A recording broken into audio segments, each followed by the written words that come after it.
안녕하세요. 매일 새로운 사연을 전하는 읽어주는 사연 라디오입니다. 구독과 좋아요, 많은 공유 부탁드립니다. 오늘의 사연 시작하겠습니다. 안녕하세요. 아들 하나 키우고 있는 30대 여성입니다. 오늘 제가 이렇게 펜을 들게 된 건 이렇게 표현하고 싶진 않지만 산후 우울증을 핑계 삼아 제 인생까지 좀먹고 있는 신우 때문이고요. 시댁 식구들은 너나 할 것 없이 제가 신보가 고약하다고 하지만 저는 저부터 살고 봐야겠다는 생각에 그런 욕을 하든 말든 이제 제가 하고 싶은 대로 하는 중인데 정말이지 어디서부터 어떻게 이야기를 해야 하나 싶네요. 신우가 제가 이렇게 얘기를 하고 다닌 걸 알게 될까봐 걱정이 되기도 하고요. 아무튼 한번 시작해 보겠습니다. 남편하고는 지인의 소개로 만났고 당시 남편은 저와 마찬가지로 직장을 다니는 평범한 회사원이었어요. 다만 차이가 있다면 저는 9시에 출근해 5시에 퇴근하는 비교적 고정적이고 안정된 스케줄이었는데 남편은 걸핏하면 야근을 하기도 했고 외근이나 출장이 잦은 편이었죠. 그래서 연애하는 동안 일주일에 한두 번 만나 데이트를 한 게 전부였고 그렇다 보니 시댁 식구들이 어떤 사람들인지 그런 걸 파악할 여유 같은 건 없었어요. 어쩌다 만나니 서로만 바라보기도 바빴으니까요. 참고로 저희 둘의 연애만 놓고 이야기하자면 정말 저희를 아는 주변 모든 사람들이 환상의 짝꿍이라고 불렀을 만큼 서로 대화도 잘 통하고 유머 코드도 잘 맞았어요. 오죽하면 저희끼리도 우리 전생의 쌍둥이였던 거 아니냐며 농담을 할 정도였다니까요. 결혼 이후 초반 몇 년 동안은 정말 비록 임신과 출산으로 지치고 힘들 때도 있긴 했지만 남편과의 사이는 어김없이 좋았습니다. 오히려 아이가 태어난 이후로는 서로에 대한 믿음이라던가 고마움이 더 깊어진 것 같기도 했죠. 그런데 이런 저희 결혼 생활에 잡음이 들려오기 시작한 건 생각지도 못한 한 사람, 신우 때문이었어요. 저희 신우는 남편보단 6살이 어렸고 남편과 제가 1살 차이였기에 저보다도 5살이 어려요. 하지만 대화를 나눠보면 내가 지금 어린애랑 대화를 나누는 건가 싶을 정도로 생각이 짧고 철이 없었죠. 그런데 문제는 이런 신우를 저희 남편도 그렇고 시부모님도 그렇고 막내라서 그렇다는 식으로 치부했다는 겁니다. 막내라서 철이 없다. 막내라서 뭘 모른다. 아니 막말로 막내라고 해도 저랑 남편이 결혼할 때 이미 28이었는걸요. 사실 저희 신우가 얼굴이 좀 예쁘장하게 생겼어요. 그리고 그 때문인지 남편 말로는 어려서부터 인기가 좋았다고 하더라고요.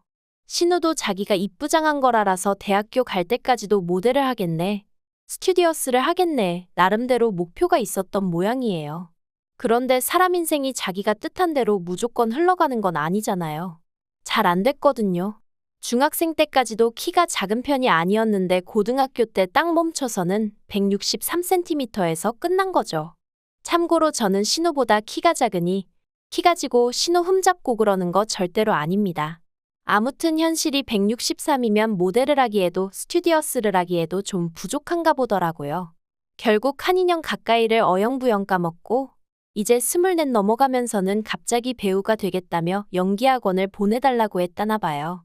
그래서 시부모님이 그걸 또 뒷바라지 해주신다고 한 달에 100만 원씩 내주셨고 그렇게 또 한 2년 까먹고 솔직히 남편한테 이 이야기를 듣는데 속 터진다는 게 이런 건가 싶더라니까요. 저희 시댁이 경제적으로 얼마나 여유가 있으면 모를까 그런 것도 아니거든요. 아, 그리고 결국 지풀에 지가 지쳤는지 누가 대놓고 뭐라 하지도 않았는데 못하겠다며 두 손 두 발 다 들더래요. 이후로는 아르바이트를 전전하며 살기 시작했고요. 그런데 그런 신우가 저희의 2돌쯤 지나갈 때 쇼킹한 이야기를 꺼내왔습니다.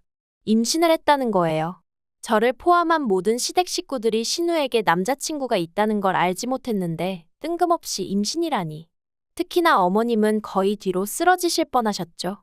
이내 아버님이 애 아빠가 누구냐 물으니 신우가 아르바이트하는 식당 사장이랍니다. 신우보단 10살이 많았고요. 그리고 그날부터 저희 시댁은 완전히 초상집 분위기가 따로 없었습니다. 제가 비록 시부모님과 같이 살진 않았지만 이틀에 한 번꼴로 어머님과 통화를 하다 보니 어머님 목소리만 들어도 어느 정도 상황 파악을 할 수 있었거든요. 어머님께선 하루는 죽어도 이 결혼은 못 시킨다 하시다가 또 하루는 안 시키면 별 수 있냐 하셨다가 그리고 결국 자식 이기는 부모 없다고 신우랑 그 식당 사장이랑 결혼하는 걸 허락해 주셨지요.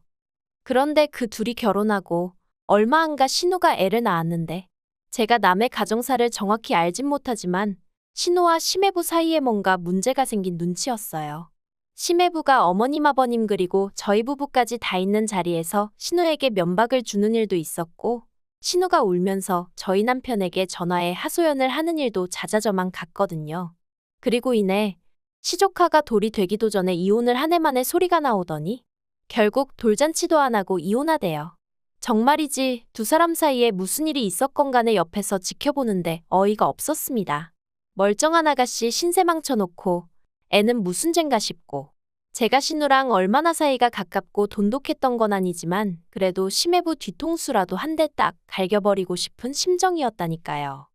그런데 이후로 생각지도 못한 일이 벌어졌습니다. 신우의 이혼이 제 생활을 고달프게 만들었거든요. 시작은 신우의 우울증이었어요. 사실 우울증인지 뭔지 아무도 정확히 몰라요. 신우가 자기 스스로 자긴 우울증이다 하니까 그런가 보다 했던 거지. 솔직히 말이 나와서 말이지만 처음부터 지금까지 저는 신우가 의사라도 한번 만나서 정확하게 이야기를 들어봤으면 했는데 이런 이야기를 꺼내면 신우는 물론이고 다른 가족들도 저를 무슨 피도 눈물도 없는 사람 마냥 취급을 하더라고요. 아무튼 신우는 그렇게 우울증을 핑계로 이혼하고 얼마 지나지 않아 애를 내버려둔 채 집을 나갔습니다. 머릿속을 정리 좀 하고 오겠다는 문자 하나 덜렁 어머님과 저에게 남겨뒀는데 문제는 어머님은 건강이 좋지 않으셨고 그렇다 보니 졸지에 신우 애가 제 차지가 되었다는 거죠. 솔직히 상황 자체가 짜증은 났지만 그래 신우도 오죽 답답하면 그랬을까 싶어서 좋은 마음으로 애를 봐줬어요. 그런데 이런 제 마음을 신우가 그렇게 이용해 먹을 줄은 몰랐습니다. 주말이 지나 집에 돌아온 신우는 이후로 주말만 되면 우울증을 핑계로 바람을 쐬고 싶단 핑계로 시조카를 저희 집에 맡기기 시작했으니까요. 이게 바로 호의가 반복되면 권리인 줄 안다는 건가. 아무리 좋은 쪽으로 생각하려고 해도 더는 안 되겠다 싶대요. 저도 사람인데 주말엔 밀린 집안일 좀 해놓고는 우리 가족끼리 시간을 보내고 싶었고 쉬고 싶었으니까요. 그래서 결국 반년 만에 신우한테 더는 시조카 데리고 오지 말라고 했어요. 나도 너무 힘들고 피곤하다고요. 그리고 이런 말까진 안 했지만 신우가 우울증이라곤 했어도 저한테 주말에 시조카를 맡기고 나면 룰루랄라 여기저기 잘 도다니는 눈치던걸요. 저는 주말 내내 저희 애도 애지만 시조카랑 씨름을 하느라 죽을 맛이었는데 그런데 그렇게 한 달 정도 시조카를 안 봐줬더니 또 집을 나가대요. 또 그놈의 문자 하나만 덜렁 남겨놓고는 물론 시부모님도 그렇고 저희 남편도 그렇고 난리가 났어요. 신우가 나쁜 마음이라도 먹으면 어떡하냐면서요. 그런데 웃긴 건 은근히 이렇게 된 게 저 때문이란 식으로 몰아가더라고요. 그간 잘 봐주던 애를 갑자기 안 봐준다고 하니 신우가 얼마나 서운했으면 그랬겠냐면서. 아니 어떤 애 엄마가 남이 자기 애 안 봐준다고 서운하다고 애만 남겨놓고 집을 나가요? 그게 제정신인가요? 어쨌든 뒤에서 저한테 뭐라고 하던지 말던지 신경 끄고 시조카도 집으로 안 데려왔어요. 이러다간 영원히 이 굴레에서 벗어날 수 없겠구나 싶었거든요. 그리고 그럼 그렇지 3일 만에 신우가 돌아왔습니다. 그리고 지난 3일 동안은 시조카를 저희 시부모님이 맡아주고 계셨는데요. 시부모님이 제가 아닌 남편에게 애가 잠도 안 자고 왜 이렇게 까탈스럽냐면서 하소연을 하시더랍니다. 남편은 그 이야기를 전하면서 제가 조금이라도 시부모님한테 안타까운 마음을 갖길 바라는 눈치였는데 저는 거봐요. 힘드시죠? 이 생각뿐이었어요. 드디어 나를 좀 이해해 주시겠구나 하는 기대도 있었고요. 그런데 신우가 돌아오고 이틀 뒤인가 시부모님이 가족회의를 하자며 자리를 만드시더니 시조카를 앞으로 새 집이나 넣어서 돌아가며 봐주자는 말도 안 되는 얘기를 꺼내셨습니다. 평일 월화수는 신우가 목금은 시부모님이 그리고 주말은 저희가 봐주라고요. 그래놓곤 어머님 아버님이 저더러 이러면 너도 불만 없지 하시는데 아니 애시당초 신우애는 신우가 키워야지. 황당하기 짝이 없었어요. 그래서 제가 불만이 왜 없냐고 저는 싫다고 했습니다. 어머님 아버님이 신우애를 봐주시건 말건 그건 제 알 바가 아니지만 저는 그렇게 못한다고요. 그러자 남편이 신우가 저렇게 힘들어하는데 가족끼리 좀 도와줄 수 있는 거 아니냐대요. 그래서 그러면 당신이 주말에 시조카 봐주라고 나는 우리 애들 데리고 친정에 가 있겠다 했습니다. 그러자 남편도 순간 얼빠진 표정을 짓더니 바로 태세 전환을 해서는 시부모님께 집사람이 못 본다고 하면 못 보는 거라며 손사래를 치는데 얼마나 어이가 없던지요. 그래서 결국 신우랑 시부모님이랑 두 집만 합심하여 시조카를 돌보게 되었는데 아주 그때부터 저희 부부한테 하루가 멀다 하고 전화를 해서는 너무 힘들다, 집 나가고 싶다, 못 키우겠다, 애 누구 줘버리고 싶다. 정말 엄마라는 사람이 저런 소리를 하는 게 말이 되나 싶을 정도로 아무 말이나 하더라고요. 그래도 눈 하나 깜짝 안 했어요. 저러고 사는 것도 자기들 팔자다 싶었고 저는 저 나름대로 그 전에 할 만큼 했다 싶었기에 더는 애 보는 문제로 얽히기 싫었으니까요. 그런데 몇 달 지나서 황당한 이야기를 들었습니다. 신우가 또 임신을 했다는 거예요. 남자친구가 있는지도 몰랐는데 그렇게 애 보는 걸로 힘들다고 난리더니 무슨 애를 또 가졌다는 건지. 아무리 남편 여동생이라지만 한심하고 짜증도 나고. 그래서 어떻게 된 일이냐고 남편에게 물으니 이혼하고 얼마 지나지 않아서부터 원래 동네 친구처럼 지내던 남자랑 연애를 시작했답니다. 그리고 얼마 전부터 몸이 안 좋네 이상하네 그러더니 임신을 해서 그랬던 모양이라나요. 듣는 내내 기도 안 찼어요. 툭하면 임신부터 하는 것도 재주라면 재주인가 싶기도 하고 어이없단 생각밖에 안 들었죠. 게다가 얼마 후 시부모님이 꺼내신 이야기는 더 황당했습니다. 이제 신우도 새 출발을 해야 할 거 아니냐면서 앞으로 신우가 애를 보던 날은 제가 담당을 해야 할 것 같다는 거예요. 사람이 너무 기가 막히면 말이 안 나온다는 게 이런 건가 싶대요. 순간 정말 멍해지는 기분이었죠. 제가 가까스로 입을 떼곤 제가 왜요? 라고 물었습니다. 그러자 어머님이 저더러 그럼 앞날 창창한 네 신우가 평생 전 남편애나 키우면서 혼자 살아야 된다는 거냐고 물으시던데 제가 그런 뜻이 아니지 않냐 했어요. 막말로 심해부가 어디서 낳아온 애 신우한테 떠맡긴 것도 아니고 신우애이기도 하니 신우가 키우는 게 당연하지 않냐고요. 그리고 재혼을 하건 뭐라건 신우가 시조카 엄마라는 건 바뀌지 않는 사실인데 그럼 뭐 평생 어머님이랑 저랑 키우냐고 물었죠. 그러자 어머님께서 누가 평생이래냐? 애가 지 엄마 손 좀 덜 탈 때까지만 우리가 도와주자는 거라면서 저더러 그러지 말고 마음을 곱게 쓰라시는데 생각할수록 어이도 없고 기도 안 차고 아무튼 싫다고 했습니다. 신우가 잘 살기를 바라는 건 진심이지만 그렇다고 제가 시조카를 맡아주고 그런 건 죽어도 못한다 했죠. 그러자 이젠 아버님의 불호령이 떨어졌어요.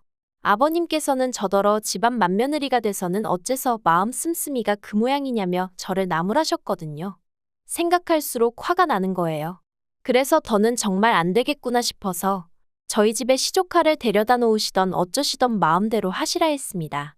그리곤 그날 저녁 저도 원래는 신우처럼 저희 애랑 문자 하나 덜렁 남편한테 남겨놓고 어디든 가버리려고 했어요.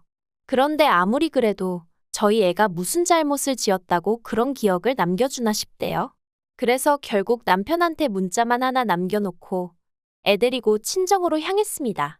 문자 내용은 당신 여동생이니 당신이 신우가 행복하다 느낄 때까지 시조카 잘 좀 챙겨줘라 그런 거였죠. 이후로 얼마 안 가 남편한테 전화 오고 난리가 났는데 안 받았어요. 그리고 그렇게 친정에 간 지 이틀째 되던 날 남편이 안 되겠다 싶었는지 저희 친정으로 찾아왔습니다. 그리고 친정 부모님은 이미 저에게 어느 정도 상황을 들어 알고 계셨거든요. 그래서 친정아버지께서 남편을 무척이나 나무라셨어요. 저를 시집 보낼 땐 저 잘 살라고 보낸 거지 모자란 신우 뒷바라지나 하라고 보낸 게 아니었다 하시면서요. 그러면서 여기서 확실히 하라고 차라리 내 딸이랑 이혼을 하던지 아니면 부모님과 단판을 짓고 오던지 하곤 딱 잘라 말씀하시는데 솔직히 좀 든든하더라고요. 참고로 저희 친정부모님은 결혼한 자식이래 부모가 나서는 건 보기 좋지 않다며 웬만해선 간섭은커녕 이렇다 저렇다 네가 잘했다 잘못했다 그런 말씀도 쉽게 입에 올리지 않는 분들이세요. 그래서 이렇게까지 친정아버지가 단호하게 나가실 줄은 몰랐는데 제 속이 다 후련하더라니까요. 아무튼 남편은 몇 번이나 저희 친정부모님께 죄송하다 고개를 숙였고 저에게도 자기가 시부모님과 확실히 단판을 지을 테니 이제 그만 집에 가자며 통사정을 하대요. 그래서 일단 다시 집으로 향했습니다. 솔직히 출근 문제도 있고 친정에 언제까지 있을 만한 여건이 못 되기도 했고요. 그리고 남편은 약속대로 제가 보는 앞에서 시부모님과 신우에게 차례로 전화를 걸어 앞으로 시조카 보는 일에 있어 우리 식구 끌어들이지 말라고 말을 했어요. 그러자 스피커 모드가 아니었음에도 불구하고 시부모님의 역정내는 소리와 신우의 질질 짜는 울음소리가 고스란히 전해져 왔습니다. 시부모님께선 네가 오빠가 맞냐, 네 마누라가 시켰냐? 니들만 잘 살면 다냐, 네 동생 불쌍하지도 않냐? 그러자 남편도 이러다 자기까지 이혼당하면 어쩔 거냐고. 어머니 아버지가 저 책임져 주실 거냐고. 그땐 우리 애도 키워주실 거냐고 악을 써대더라고요. 전속으로 이혼하면 누가 애를 자기 준댔나 그런 생각도 잠깐 했지만 아무튼 그러고 나니까 어머님 아버님도 아차 싶으셨던 건지 한풀 기세가 꺼기시대요. 그리고 신우는 뭐 오빠가 이러는 게 내 태교에 지금 얼마나 안 좋은 영향을 끼치는지 아냐 어쩌냐 하는데 남편이 그런 신우더러 너도 생각이란 걸 좀 하고 살라며 화를 냈어요. 그리고는 이런저런 말을 더 하긴 했는데 차마 여기에 적긴 좀 그렇고요. 아무튼 신우가 아주 대성통곡을 하고 난리도 아니었죠. 한편 남편 속이 어떤지는 몰라도 저희 집엔 평화가 찾아왔습니다. 적어도 저는 마음이 편해졌으니까요.